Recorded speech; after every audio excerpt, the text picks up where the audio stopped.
कौन पाई जंगल भितरे लुचाई रखा जाइथिला नीलमाधवଙ୍କ रहस्य बहुत पुरुणा समयर कथा। मालव देशर राजा इंद्रदुम्न भगवान विष्णुଙ୍କ बड़ भक्त थिले।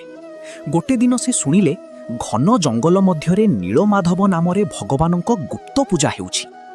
राजा तुरंत ब्राह्मण विद्यापतिଙ୍କୁ सेही देवताଙ୍କୁ खोजिबाकू पठाइले।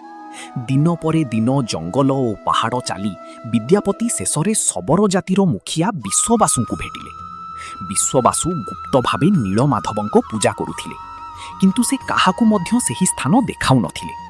बहु अनुरोध परे से विद्यापतिଙ୍କ आखि बांधी जंगल भितरकू नेले, किंतु बुद्धिमान विद्यापति रास्तारे चुपचाप सरसपा दाणा छिटी देउथिले।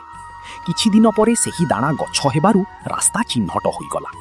राजा इंद्रदुम्न सेही स्थानकू पहुंचिले, किंतु सेठारे नीलमाधव अदृश्य होई जाइथिले। राजा दुखरे भांगी पड़िले। से उपवास करी भगवानଙ୍କୁ प्रार्थना कले। तापरे आकाशरू दिव्य शब्द सुनागला, समुद्र कूलरे दारु ब्रह्म भावे मु आसीबी।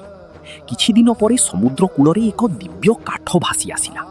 सेही काठरू तैयारी हेला भगवान जगन्नाथ, बलभद्र और सुभद्राଙ୍କ पवित्र मूर्ति एवं परिस्थापित हेला पुरीर पवित्र जगन्नाथ टेम्पल। कुहा जाए आज भी जगन्नाथ संस्कृति रे सबरो संप्रदायर छाप रही। सेथिपाई जगन्नाथ केवल देवता नुहे, से हेउछंती ओडिशार भक्ति, संस्कृति